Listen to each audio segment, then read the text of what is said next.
지난 시간 본문에서 우리는 하나님이 모든 사람이 아니라 일부의 사람들을 자신의 기쁘신 뜻을 따라서 주권적으로 또 무조건적으로 사랑하시기 위하여 선택하셨다는 사실을 확인했습니다.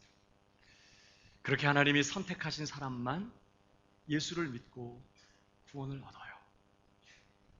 그렇게 하나님이 선택하신 사람만 하나님이 허락하시는 영원한 복을 누리게 됩니다. 이제 오늘 본문에서 사도는요, 이런 주권적이고 무조건적인 하나님의 선택과 관련하여 제기될 수 있는 한 가지 질문을 다룹니다. 오늘 14절을 보실까요? 그런즉 우리가 무슨 말을 하리요? 하나님께 불의가 있느냐? 무슨 의미냐면 하나님이 구원받을 자를 선택하신다면 왜 하나님은 모두를 선택하지 않으시느냐 하는 거예요. 능히 모든 사람을 맘만 먹으면 다 구원하실 수 있는 그런 하나님이 왜 모두를 선택하여 구원하지 않느냐 하는 것입니다. 하나님이 모두가 아니라 일부의 사람만 그것도 무조건적으로 선택하시고 구원하신다면 하나님 불공평한 거 아닌가 하는 거예요. 여러분에게는 이런 질문 없으십니까? 하나님이 그분 마음대로 영원히 구원받을 자와 영원히 멸망당할 자를 그분이 선택하세요.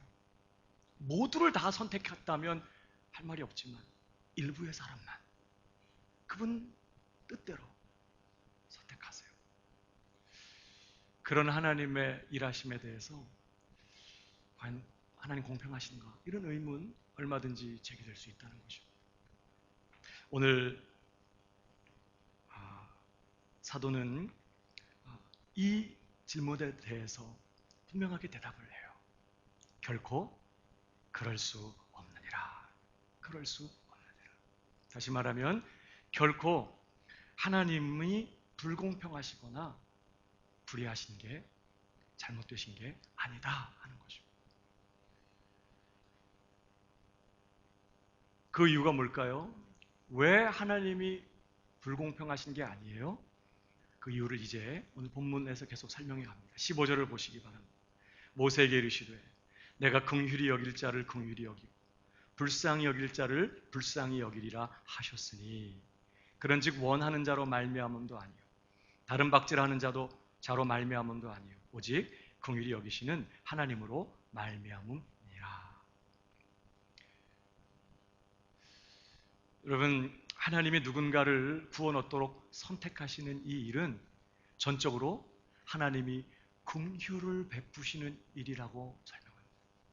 그렇기 때문에 하나님께 잘못이 없다는 거예요. 하나님 불공평한 게 아니라는 것입니다. 여러분, 이게 무슨 의미죠? 여러분, 긍휼이 무엇입니까? 긍휼은 상대방의 어떤 선한 행위에 대한 보상으로 베풀어지는 게 아니에요. 만일에 상대방의 어떤 선한 행위에 대한 보상으로 베풀어지는 거라면 그것은 더 이상 긍휼이 아닙니다. 그것은 당연히 지불되어야 할 싹시고 마땅한 의무인 것이죠. 예를 들면 한 회사에 직원이 10명 있는데 한 달을 열심히 일했습니다. 그래서 사장이 그 10명의 직원에게 월급을 지급했어요. 그건 긍휼을 베푼 게 아니에요. 그렇죠? 그건 당연한 의무예요. 사장으로서. 그런데 만일 그 사장이 지금 회사가 경기가 어렵고 재정적으로 좀 딸린다고 해서 10명 중에 똑같이 일했는데 10명 중에 자기 마음에 드는 5명의 직원에게만 월급을 주고 나머지 5명에게는 안 줬다. 그러면 그게 불공평한 거죠. 그런 사장 어떤 사장이에요? 나쁜 사장입니다. 불의한 사장이죠. 그런 경우에는 불공평한 거예요. 그러나 여러분, 자, 이런 예를 한번 생각해 보세요. 어떤 한 노인이 평생을 모은 자신의 재산을 다 털어서 빈민촌의 아이들에게 100명을 선택해가지고 장학금을 지급했다고 생각해 보십시오. 사실 그 빈민촌에는 그 장학금 혜택을 받았던 100명의 아이들과 비슷한 처지에 있는 불우한 아이들이 수천 명이나 있어요. 그런데 그 중에 이 노인이 100명만을 선택했어요. 너무 많으니까 그냥 무작위로 선택을 해서 학비를 지급한 것입니다. 여러분, 그러면 이 노인이요, 모두가 아니라 100명에게만 장학금을 지급했기 때문에 불공평한 거죠? 그렇게 말할 수 없는 거예요. 이 경우에는. 아니, 왜 더 많은 아이들이 있는데 다 주지? 왜 100명만 준 겁니까? 이렇게 말할 수 없다는 거예요. 여러분, 왜냐하면 그 노인에게는요, 그 빈민촌 아이들에게 장학금을 지급해야 될 어떤 책임이나 의무가 전혀 없었어요. 다만 자기 어릴 적 생각해서 돈이 없어서 공부 못한 자신의 어릴 적이 생각이 나서 여전히 그런 형편 가운데 공부할 기회를 놓치고 있는 그 아이들이 불쌍해서 100명의 아이들을 선택해서 장학금을 지급한 거예요. 이걸 긍휼이라고 하는 것입니다. 그리고 그렇게 일부의 아이들을 선택해서 긍휼을 베푼 것에 대해서 왜 모두에게 하지 않았냐? 왜 더 많이 아이들에게 하지 않았냐? 참 당신 불공평하네. 이렇게 말할 수 없는 문제인 거예요. 여러분, 하나님께는요, 스스로 범죄하고 타락한 인류를 용서하시거나 그들을 구원하셔야 될 어떤 책임이나 의무가 없으세요. 인간이 범죄하고 타락한 책임은 전적으로 인간에게 있어요. 하나님께 있는 게 아닙니다. 아니, 목사님, 선악과를 만들어 놔가지고 그 선악과 따먹은 바람에 타락한 거 아닙니까?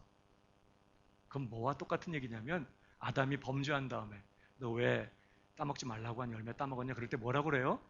하나님이 나와 함께 하게 하신 그 여자가 주는 바람에 내가 먹은 거라고 이렇게 변명하는 거랑 똑같은 거예요. 여러분, 선악을 알게 하는 나무는요, 하나님이 인간을 시험하거나 단순히 인간이 죄짓고 넘어지게 하려고 한 게 아니었어요.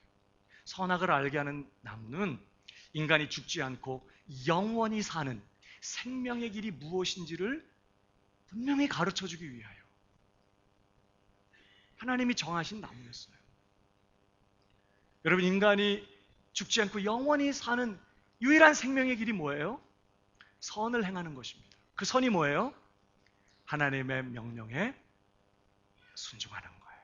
하나님을 믿고 하나님을 신뢰함으로 하나님 그분의 말씀에 온전하게 순종하는 거예요. 그게 선이고, 인간은 그렇게 선을 행할 때 죽지 않고 영원히 이 모든 것들을 누리면서 살 수 있다는 사실을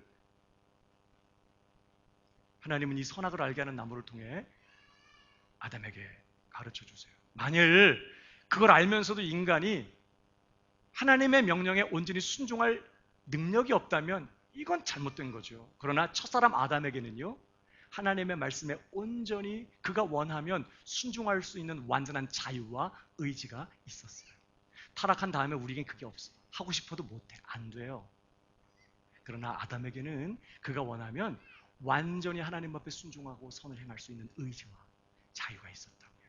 그런데 선악을 알게 하는 나무의 열매를 따먹으면 하나님처럼 눈이 밝아지고 지혜로워져서 하나님처럼 될 수 있다고 하는 이 뱀의 거짓말을 들을 때 인간은요, 하나님처럼 되고 싶어서 스스로 불순종의 길을 선택한 거예요.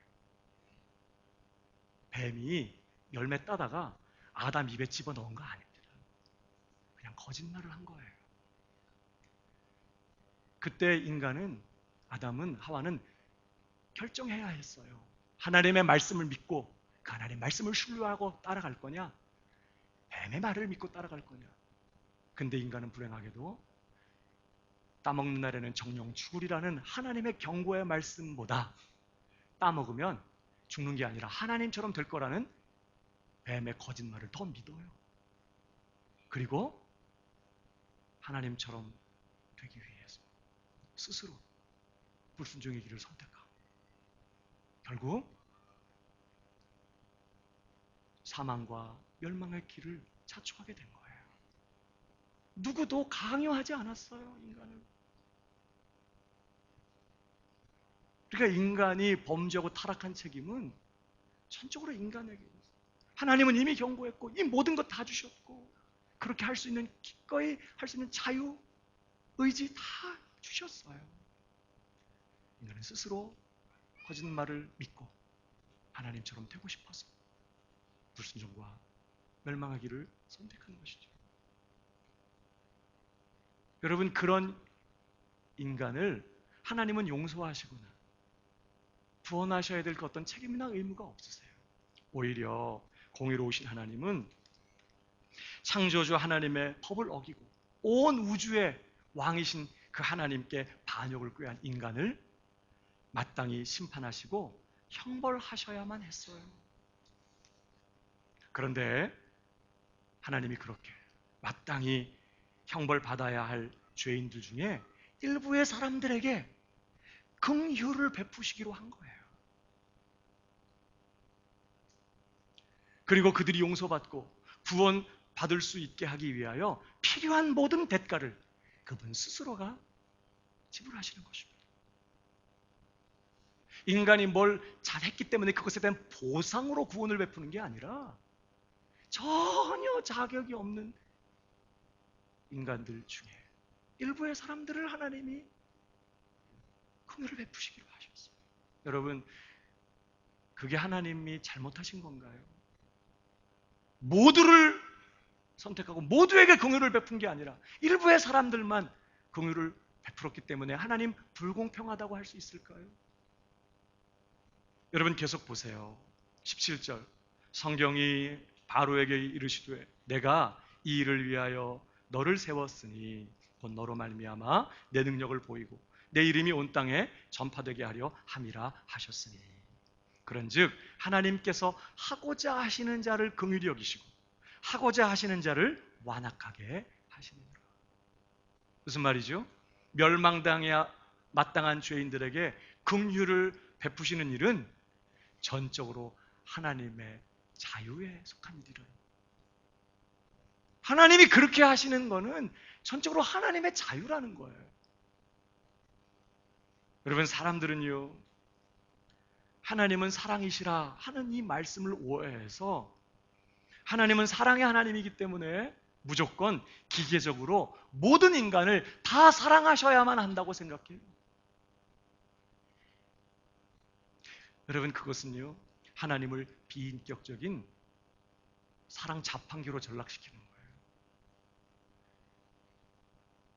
하나님은 무한히 자유로운 인격이세요. 우리를 그분의 형상을 따라 자유로운 존재로 만드신 거죠. 하나님 그분은 무한히 자유로운 그분의 의지로 누군가를 사랑하실 수도 있고 누군가를 사랑 안 하실 수도 있는 그런 분이신 거예요.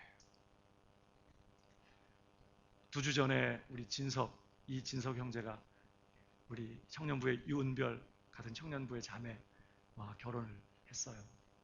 사실 우리 청년들이 그동안 돈을 모은 게 그렇게 넉넉하지 않으니까 사실 온 교회 성도들을 다 모셔서 교회 잔치를 해야 마땅한데 그럴 여력이 없어서 몇 분만 초청을 해서 결혼식을 올렸어요.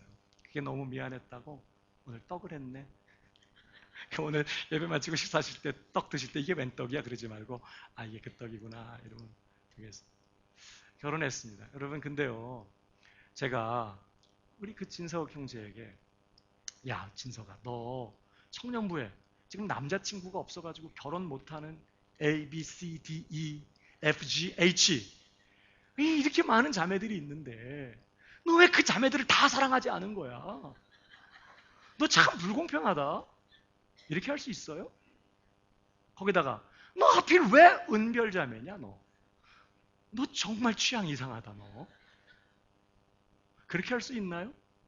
은별자매한테도 똑같이 너 지금 여자친구 없는 남자들이 얼마나 많은데 하필 왜 응? 진석이만 사랑한 거야? 하필 또 진석이야? 이런 식으로 할 수 있어요? 여러분 그거는 은별자매나 진석 형제의 자유예요.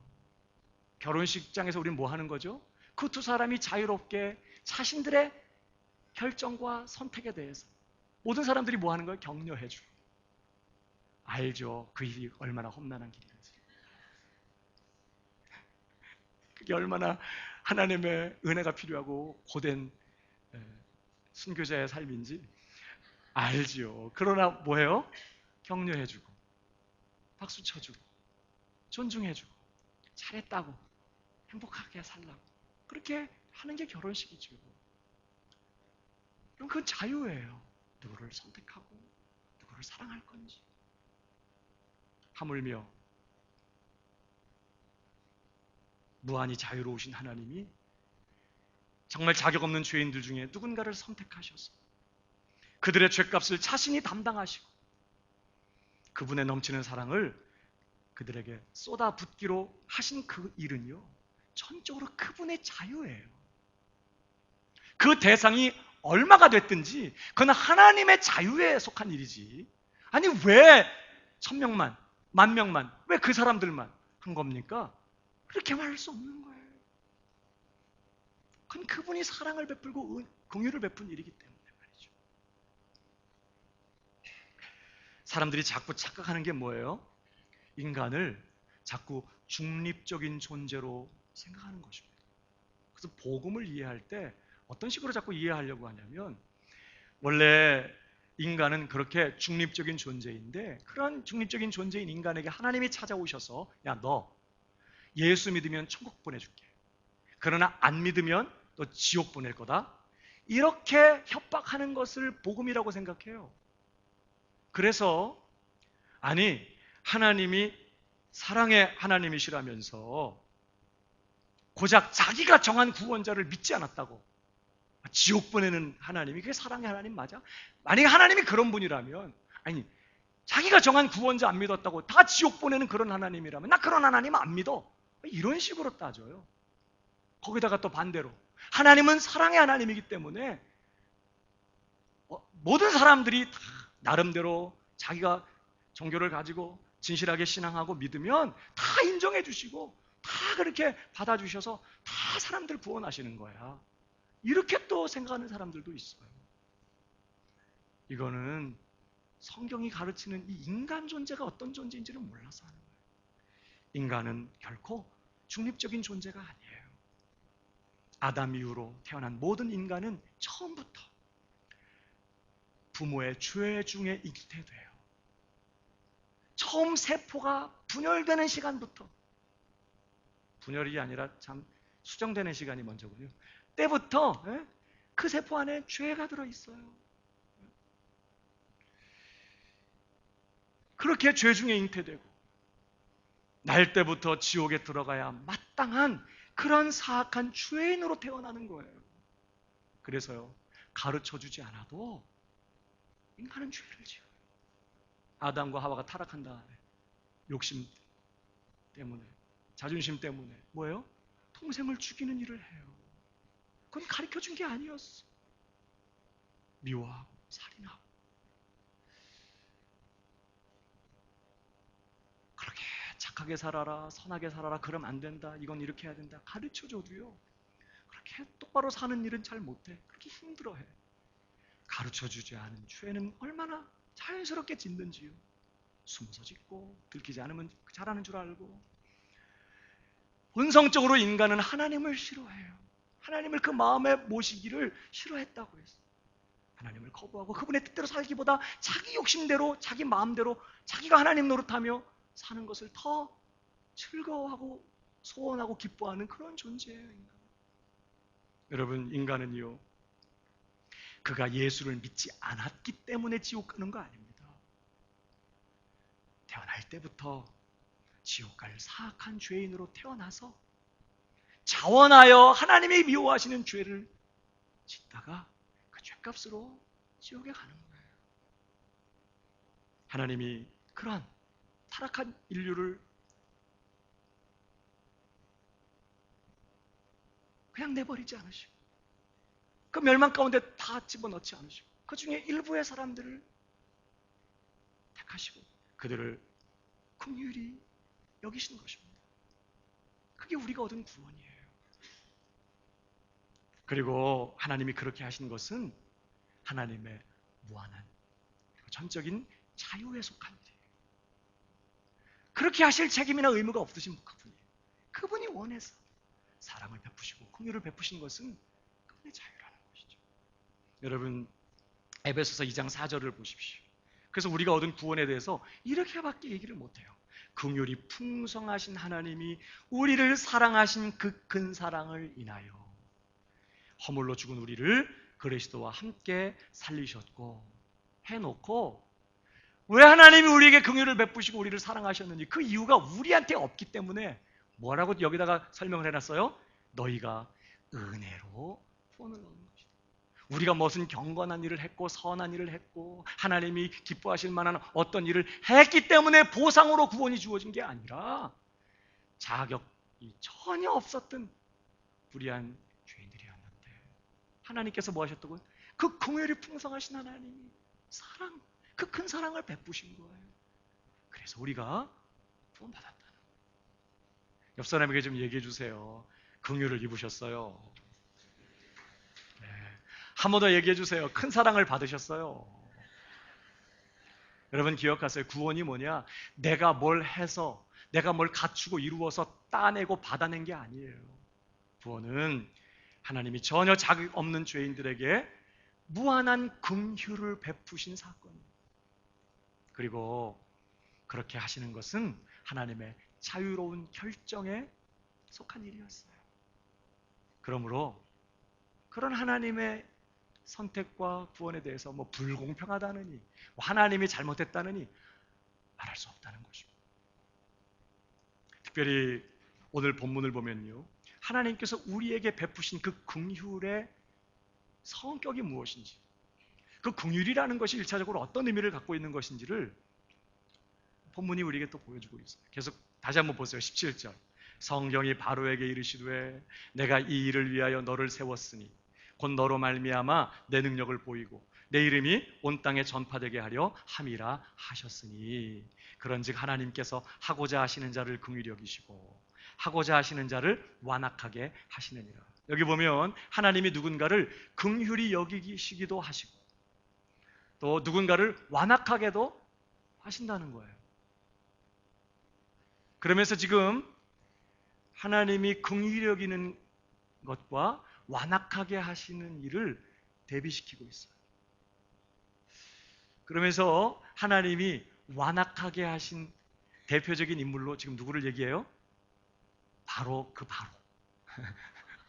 바로 하나님께서 그분의 영광을 드러내시고 그분의 능력을 나타내시기 위하여 하나님께서 바로를 완악하게 하셨다고 말씀합니다. 그래서 성경을 보면요, 바로가 하나님의 명령에 순종하지 않습니다. 여호와께서 그의 백성들을 보내라고 하십니다. 모세가 와서 막 아론과 함께 얘기하니까 여호와가 뉘기에 내가 그의 말을 듣냐? 이상하다. 그러면서 순종하지 않아요. 거부합니다. 그래서 한두 재앙이면 끝났을 일을 계속 거부하고 계속 완강하게 불순종하고 거역하는 바람에 재앙이 몇 개가 와요? 10가지 재앙이나 임해요. 하나님께서 10가지 재앙으로 애굽 땅 전역을 휩쓸어 버렸어요. 아주 애굽 땅이 아주 초토화가 됐습니다. 거기다가 할 수 없이 바로가 이스라엘 백성들을 보내죠. 그리고는 마음이 바뀌었어요. 그래가지고 또 군대를 이끌고 또 이스라엘을 추격합니다. 하나님께서 어떻게 해요? 홍해를 가르시고 갈라진 홍해를 통해서 이스라엘 백성들을 건너게 하신 다음에 그 홍해에다가 추격하던 바로의 군대 바로를 그냥 다 수장시켜버렸어요. 그래서 아주 몰살을 당해요. 이러한 일련의 일들 때문에 이스라엘은 물론 애굽 사람들, 더 나아가서 온 세상 사람들은 와, 하나님 정말 두려워, 위대하고 크고 강하신 분이구나, 하나님 같은 분 없으시구나 하는 사실을 보게 된 거예요. 누구 덕분에? 바로가 완고하게 거부하고 거역하던 한 바람에 말이죠.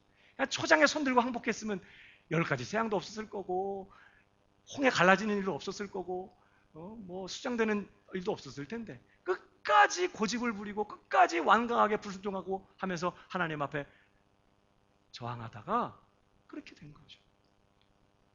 결국 이 일로 통해서 하나님의 영광을 받으셨다. 와, 하나님이 어떻게 자기 백성을 편드시고 어떻게 자기 백성들을 위하여 그 큰 능력을 행하시는 하나님이십니까? 어떻게 길 없는 바다에 길을 만드실 수 있나? 와, 우리 하나님 대단한 분이다. 여호와 같은 신이 없으시구나. 하나님이 그 일을 통해 영광을 받으셨고, 사실은 그것이 하나님이 처음부터 계획하신 일이었다. 그러면 하나님께서 자기의 영광을 위해서 어떤 사람을 막 완악하게 만들어 갖고 거역하게 하시고 불순종하도록 그렇게 조정하시는 건가요? 사실 출애굽기 4장 21절을 보면요, 이런 말씀이 있습니다. 같이 볼까요? 다 같이 읽어봅니다. 시작.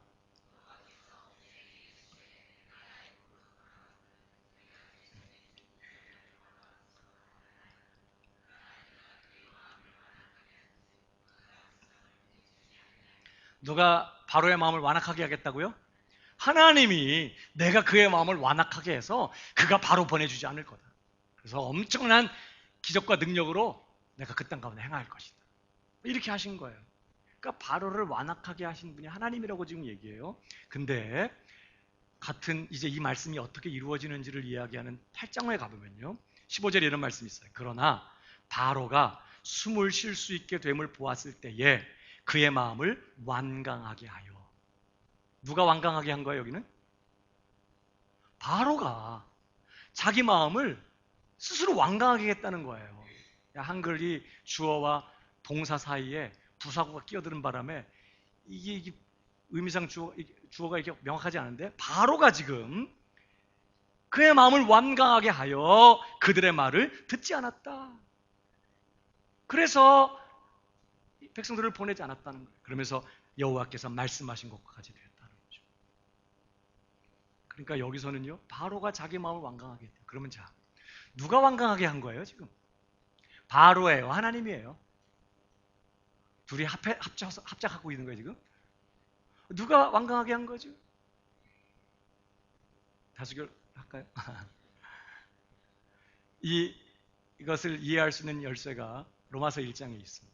거기 보면 이런 말씀이 있습니다. 24절에 그러므로 하나님께서 그들을 마음의 정욕대로 더러움에 내버려 두사 그들의 몸을 서로 욕되게 하게 하셨으니 그랬습니다. 여러분, 사람들이 죄를 짓는 것은요, 하나님께서 그 마음에 가득한 악한 욕심대로 행하도록 막지 않고 어떻게 하셨다고요?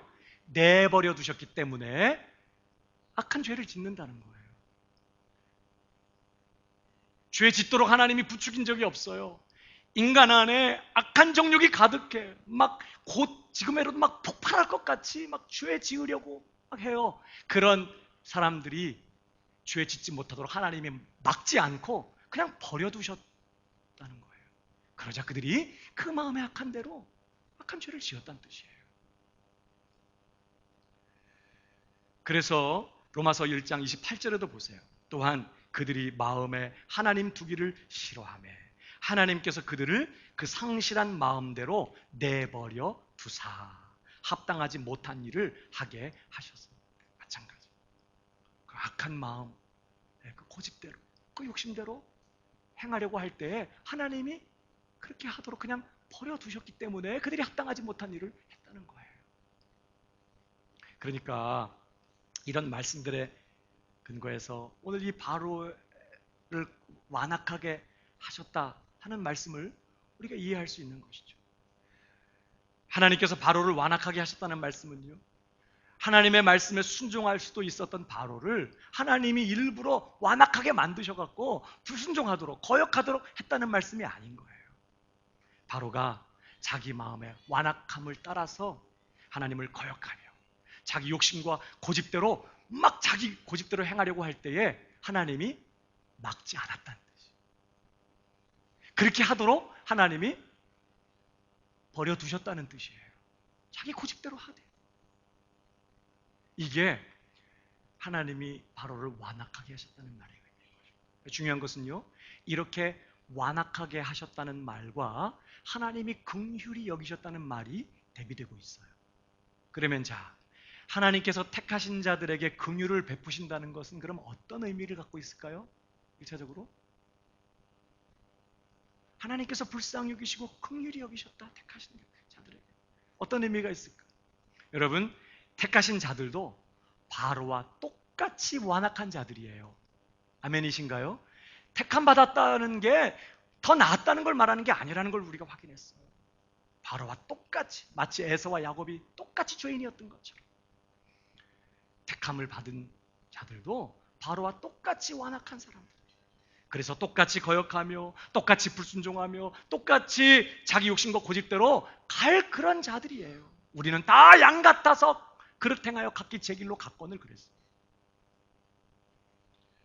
그런데 하나님께서 뭐 하신 거예요? 택하신 자들은 그렇게 자기 욕심대로 고집대로 가지 못하도록 하나님이 막으셨다는 거예요.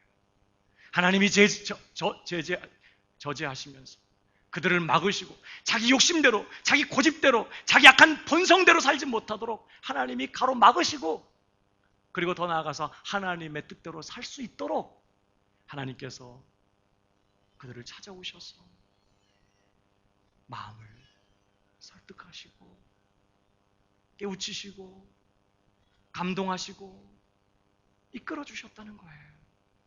그게 하나님이 긍휼을 베푸셨다는 말이 갖는 가장 중요한 의미 중에 하나인 거예요.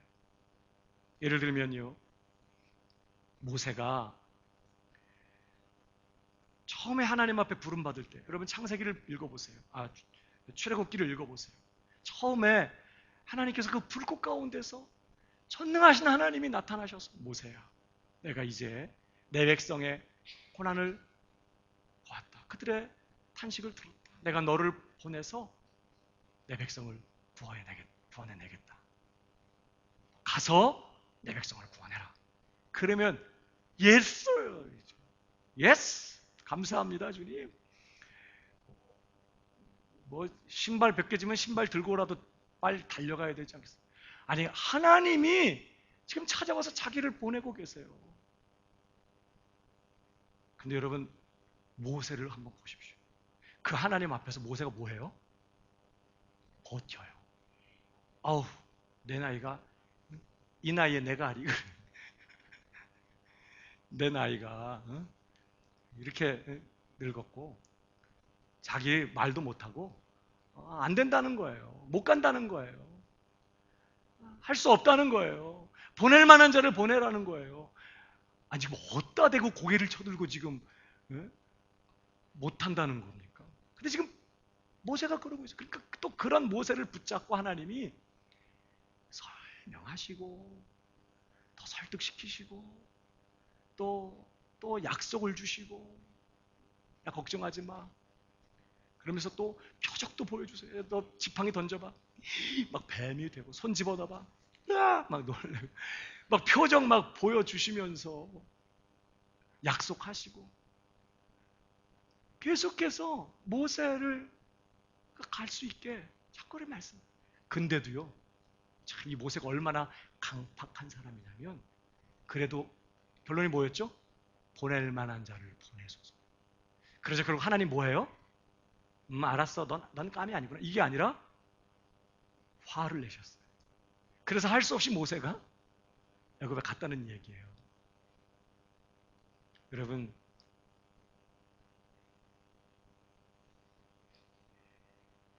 이게 하나님의 긍휼이에요.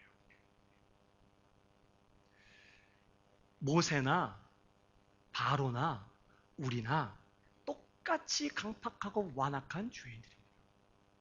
그냥 내버려 두면요, 결코 우리는 하나님의 말씀에 굴복하거나 순종할 수 없는 사람들이에요. 내가 왜요? 안 됩니다. 못 합니다. 우리 똑같이 그럴 수밖에 없는 사람들이에요. 그런데 하나님이 바로는 어떻게 했어요? 그냥 그 고집대로 내버려 두신 거예요. 그 고집대로 하도록. 그러나 모세나 우리에게는 하나님 어떻게 하신 거예요?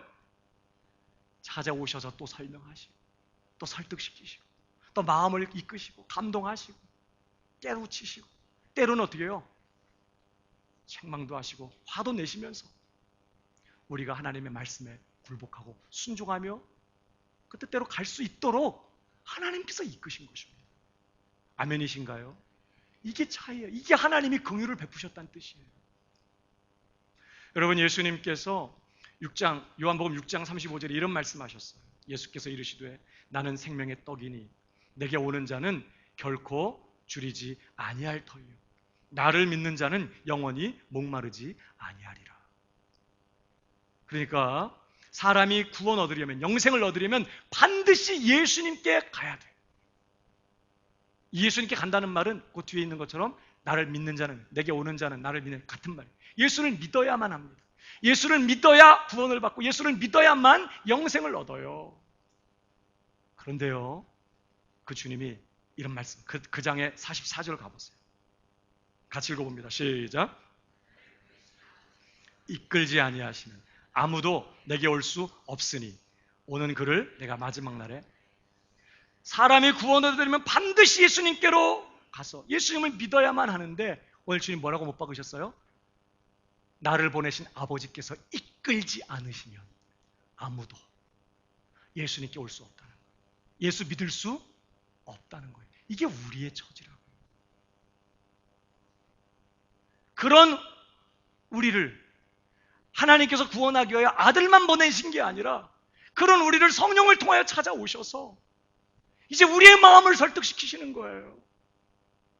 마음을 깨뜨리시고 굴복시키시고 깨닫게 하시고 감동을 주시고 이끄셔서 복음의 말씀에 순종하여 예수를 나의 하나님, 나의 주님으로 알아보고 그분을 믿고 의지하고 전적으로 그분을 따라갈 수 있도록 우리 하나님께서 우리 마음을 이끄셨기 때문에 오늘 이 자리에도 우리가 이렇게 와 있는 줄 믿으시기 바랍니다.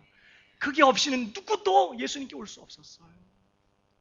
그만큼 우리가 완악하고 하나님을 거역하는 그런 똑같은 죄인이었어요. 그런데 하나님께서 바로는 그냥 버려두시고 우리는 그렇게 긍휼을 베푸시는 것이죠. 사실 예수를 믿는 것만 그렇습니까? 우리가 예수님을 믿은 이후에 하나님의 뜻대로 살아가는 우리의 신앙생활의 내용도 마찬가지예요. 우리가 하나님께서 기뻐하시는 어떤 선한 일을 조금이라도 한 게 있다면요, 그것은 전적으로 하나님의 은혜가 내게 임했기 때문에 되어진 일이었어요. 우리는 절대 그렇게 살 수 없는 사람. 사실 원래 우리가 어떤 존재였는지, 어떤 존재인지 로마서 3장은 이렇게 고발했어요. 여러분 9절에 그러면 어떠하냐? 우리는 나으냐? 결코 아니야. 유대인이나 헬라인이나, 이 말은 모든 인류가 이런 뜻이에요. 다 어디에 있어요? 죄 아래에 있다고 우리가 이미 선언하여, 모세나 바로나 우리나 다 똑같은 강박하고 완악한 죄인이에요. 그러면서 그러한 죄인들을 폭로하는, 죄됨을 폭로하는 구약의 성경을 인용합니다. 10절 기록된 바 의인은 없나니 하나도 없으며 깨닫는 자도 없고 하나님을 스스로 찾는 자도 없고 다 치우쳐 함께 무익하게 되고 선을 행하는 자는 없나니, 다시 말하면 하나님의 뜻대로 사는 자는 없나니 하나도 없도다. 누가 그렇다고요 지금? 우리가 그런 존재라는 거예요. 13절 그들의 목구멍은 열린 무덤이요 그 혀로는 속임을 일삼으며 그 입술에는 독사의 독이 있고 그 입에는 저주와 악독이 가득하고. 누가 그렇다고요? 제가? 우리 남편이? 사실 이게 우리 모습이라는 거예요. 그래서 여러분 결혼식 할 때 죽을 때까지 이 남자만 이 여자만 사랑하겠습니다 이렇게 해놓고도요, 수 틀리고 마음 안 맞으면 막 가정불화 일어날 때 보세요. 그렇게 이쁜 입술에서 무슨 그렇게 무서운 말이 막 쏟아져 나와요? 뭐 그 말 때문에 또 얼마나 깊이 상처를 받고 그 상처 받은 만큼 또 갚아주고 막 이렇게. 그래서 이제 끝나고 나면 내가 왜 그걸 말했을까? 미안해. 하지만 그 얼마나 상처가 돼요. 우리 마음, 입술이 이렇게 독해요. 15절 그 발은 피 흘리는데 빠른지라 파멸과 고생이 그 길에 있어 평강의 길을 알지 못하였고 그들의 눈앞에 하나님을 두려워함이 없느니라 함과 같으니라. 누가 그렇다고요? 내가. 우리 모두가 그렇다. 우리 모두가 그런 형편에 있었다는 거예요. 그런 우리에게 무슨 일이 일어났죠? 자, 디도서를 가보세요. 2장 11절에 모든 사람에게 구원을 주시는 하나님의 은혜가 나타나 우리를 양육하시되 경건하지 않은 것과 이 세상 정욕을 다 버리고 경건하지 않은 것, 이 세상 정욕만 갖고 있었고 그것대로만 살기를 기뻐하면서 만족을 누리던 우리들이 이제 그걸 막 버려. 아유, 이제 이렇게 살면 안 되겠다. 그렇게 살지 않겠습니다. 그러면서 막 버리고 신중함과 의로움과 경건함으로 이 세상에 살고 복스러운 소망과 우리의 크신 하나님 구주 예수 그리스도의 영광이 나타나심을 기다리게 하셨으니. 어떻게 이런 일이 가능했다고요? 모든 사람에게 구원을 주시는 하나님의 은혜가 나타나서 우리가 이렇게 살게 됐다는 거예요. 그러니까 전적으로 하나님의 은혜가 완악한 내 인생을 사로잡으신 거예요. 그냥 내비두면 강팍한 마음, 그 욕심과 고집 따라서 절대로 하나님의 말씀에 굴복하거나 하나님의 뜻대로 살 수 없었. 내 고집을 쫓아 죄된 길만 갈 수밖에 없었던 우리에게 하나님의 은혜가 임해서 그 은혜가 우리 인생을 붙잡게 되자 드디어 우리가 뭐해요? 경건치 않은 것, 이 세상 정욕 버리고 근신함과 의로움과 경건함으로 이 땅을 살고 주님 다시 오실 날 바라보면서 내가 이렇게 살면 안 되지, 정신 차려야지 하면서 주님 뜻대로 살려고 애쓰는 몸부림이 가능해졌다는 거예요. 그러니까 여러분, 우리가 예수 믿게 된 거, 또 주님 뜻대로 살려고 오늘도 부족하지만 몸부림치고 있는 이런 몸짓이 우리가 하는 거 아니라는 거예요. 하나님의 은혜가 우리 인생을 붙잡았기 때문에, 그 크신 은혜가 우리 인생을 사로잡았기 때문에. 그러니까 자랑할 게 없어요. 나 이렇게 하는데 넌 왜 그거밖에 못하냐? 아유, 진짜 이렇게 할 수 없다. 바울이 그래서 뭐라고 말하죠? 보세요. 고린도전서 15장 10절 다 같이 시작. 내게 주신 그의 은혜가 헛되지 아니하여 내가 모든 사도보다 더 많이 수고하였으나 내가 한 것이 아니요 오직 나와 함께 하신 하나님의 아멘이십니까? 나의 나 된 것은 하나님의 은혜로 된 것이니. 자, 그가 다른 사도들보다 조금이라도 더 수고한 게 있었다면 내가 한 게 아니라 뭐라고요? 오직 나와 함께 하신 하나님의 은혜였다는 거예요. 남다른 어떤 게 있었다면 남들보다 더 큰 은혜가 내게 임했었기 때문에 가능했지 내가 한 게 아니었다. 복음을 아는 한 신자의 고백이에요. 내가 얼마나 불가능하고 절망적인 상황에서 긍휼을 입었는지, 그 은혜를 알고 복음을 아는 사람의 고백인 것이죠. 큰 은혜가 지금 우리를 이곳에 있게 한 거예요. 옆 사람에게 한 번 더 얘기해 주세요. 큰 은혜를 입으셨어요. 네. 여러분, 우리 그러므로 말씀을 마치면서요, 두 가지를 기억해요. 우리가 할 수 없는 게 두 가지예요. 하나는 자랑할 수 없어요. 우리에게는요, 어떤 것에 대해서 자랑할 수 없어요. 오늘 내가 이 자리에 있게 된 거예요. 예수를 믿고 오늘도 주님 뜻대로 살고 싶어서 애를 쓰고 몸부림치게 되는 이러한 일들이 전적으로 내게 긍휼을 베푸신 하나님의 은혜로 된 일인 줄 우리 잊어서는 안 돼요. 그 은혜에 늘 감사하면서 하나님의 은혜만을 높이고 그 하나님이 어떻게 나 같은 것을 긍휼히 여기셨는지, 그 하나님이 어떻게 나 같은 것에게 큰 은혜를 베푸셨는지를 늘 기억하면서 그 은혜만을 높이고 그 은혜만을 자랑하며 사는 그런 성도가 되어야 될 줄로 믿습니다. 우리는 자랑할 수 없어요. 또 한 가지 할 수 없는 게 뭐예요? 누구도 함부로 정죄하거나 판단할 수 없어요. 왜요? 우리 모두가 같은 처지에 있기 때문에. 차이가 있다면 누구는 하나님의 긍휼을 입고 은혜를 받은 것이고 받아서 그런 거고, 누구는 그 긍휼과 하나님의 은혜를 입지 못해서 그러고 있는 것이고, 그게 차이인 거지. 우리는 모두는 똑같은 처지에 있어요. 오늘 바울이 말했던 것처럼 내가 남보다 좀 더 나은 점이 있었다면 남들보다 더 큰 은혜가 내게 임했기 때문에 가능했던 거지, 절대로 내가 잘났기 때문이 아니었어요. 여러분, 오늘도 우리에게는요 하나님의 은혜가 필요해요. 아멘이신가요? 그래서 하나님께서는요 우리에게 오늘도 하나님의 긍휼과 하나님의 은혜가 필요하다는 걸 아시고 넉넉히 필요한 은혜를 준비해 놓으셨어요. 히브리서 4장 무슨 말씀 있어요? 그러므로 우리가 긍휼하심을 받고 때를 따라 돕는 은혜를 얻기 위하여 은혜의 보좌 앞에 담대히 나갈 것이다. 오늘도 우리는 내 힘으로 살 수 없고 주님 떠나서 주님의 은혜 없이 아무것도 아니고 아무것도 할 수 없기에 오늘도 우리에게는 하나님의 은혜가 필요하고, 오늘도 죄 짓고 넘어지니까 오늘도 하나님의 긍휼이 필요하거든요. 오늘도 은혜 보좌 앞에 담대히 나가. 그러니까 오늘도 우리는 그렇게 은혜가 필요한, 하나님의 전적인 긍휼이 필요한 못난 자들인 거예요. 그러한 자인 줄을 기억하고, 우리가 사실 가끔 내가 믿었던 사람 때문에 상처받고 실망할 때 있어요. 그럴 때 그럴 줄 몰랐다 그러고, 어떻게 사람이 그럴 수 있냐고 그런 말 하지 않기로 해요. 얼마든지 그럴 수 있어요. 얼마든지 그럴 수 있고, 사실은 그게 내 모습이기도 한 거죠. 오늘 하나님의 은혜로 나를 붙들고 계시기 때문에 사실 우리가 어떤 사람이었다고, 의인은 없나니 하나도 없다고 말했고, 목구멍은 뭐였어요? 열린 무덤이고, 그 혀로는 속임을 일삼고, 말을 지난 일에 대해서 이렇게 얘기한다고 해도요 그 상황에 적절하게 약간씩 각색을 해요. 그러면서 나도 몰라 이게 진짜 를 말하는 거예요.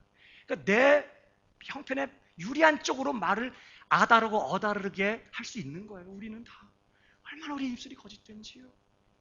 그 입술에는 독사의 독이 있고 그 입에는 저주와 악독이 가득하고, 이게 우리의 처지, 우리 형편이고, 그런 우리 위에, 이 무덤 같은 우리의 형편 위에 하나님의 은혜가 와 있으니까 그게 안 드러나고 경건한 모습처럼 이렇게 있는 거지, 조금이라도 은혜가 약해지면요 더 올라오거든요.